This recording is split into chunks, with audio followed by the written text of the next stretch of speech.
Donc il faut avoir absolument 17 ans l'année du concours et on peut passer le concours quand on est en classe de terminale. C'est ce que je vais faire. Voilà. C'est décidé alors, vous passez le concours? Ah oui, j'ai déjà plusieurs inscriptions de faites. Oui, c'est décidé. Ouais. Et à Saint-Dié alors? Oui. Il y a beaucoup de futures infirmières qui viennent avec leurs parents ce matin. Tout à fait, oui.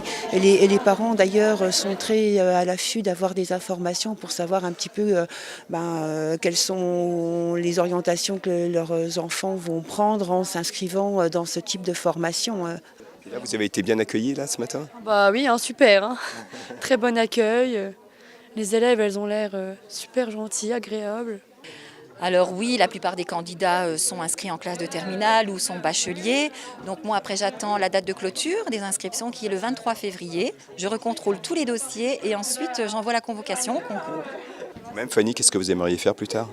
Alors moi, pour le moment, mon projet professionnel, ça serait de travailler dans un service de SSR, soins de suite et de réadaptation.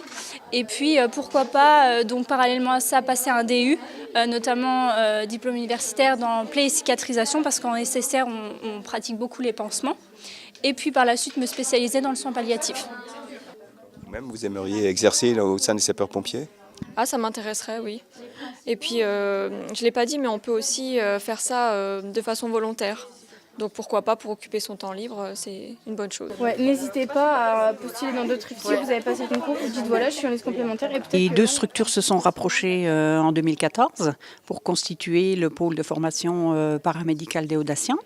Donc ça a été une opportunité pour faire travailler en collaboration les deux équipes pédagogiques et puis faire travailler également ensemble les étudiants infirmiers et les élèves aides-soignants, puisque dans la pratique, c'est deux professions qui travaillent ensemble. L'Institut de formation, ça vous intéresse ou pas, aide-soignant? Pas aide-soignant, mais plutôt infirmière, voire puéricultrice. Alors en fait, donc c'est surtout une formation, oui, qui est actuellement surtout féminine, mais de plus en plus d'hommes viennent dans la formation. Actuellement, nous avons 7 hommes sur 40 élèves, donc c'est vrai que ça fait un bon quota. Donc je pense que le côté masculin pourra apporter énormément à la profession, surtout au niveau du contact avec les patients et les résidents. Quand on a fait cette formation d'aide-soignant, alors on travaille dans quel type d'établissement? Après, on peut travailler dans énormément de structures, donc dans des hôpitaux, dans des cliniques, dans des maisons de retraite, dans des masses, dans des femmes, aux soins à domicile, dans beaucoup de structures. Où est-ce que vous allez là? Il va avoir un patient et il va falloir qu'on trouve son diagnostic. Un vrai patient? Non, un faux. Donc en fait, on a créé un escape game. En fait, c'est centré autour du rôle infirmier. Et ça reprend en fait plusieurs éléments de la profession, donc tout ce qui est rôle propre, tout ce que l'infirmier peut faire en autonomie et tout ce qui est sur prescription. En fait, les gens vont devoir ici trouver la pathologie du patient avec des indices. En fait, ils vont devoir communiquer avec lui pour voir tous ses symptômes. Depuis hier, ce matin, j'ai eu du mal à respirer et je me suis rendu à l'hôpital et je suis ici.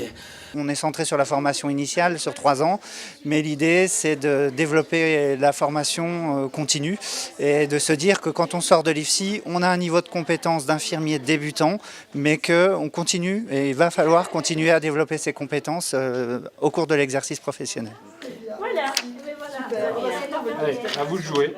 On a reproduit en fait une chambre dans laquelle on a placé 7 grosses erreurs qu'il ne faudrait surtout pas voir à l'hôpital. Voilà.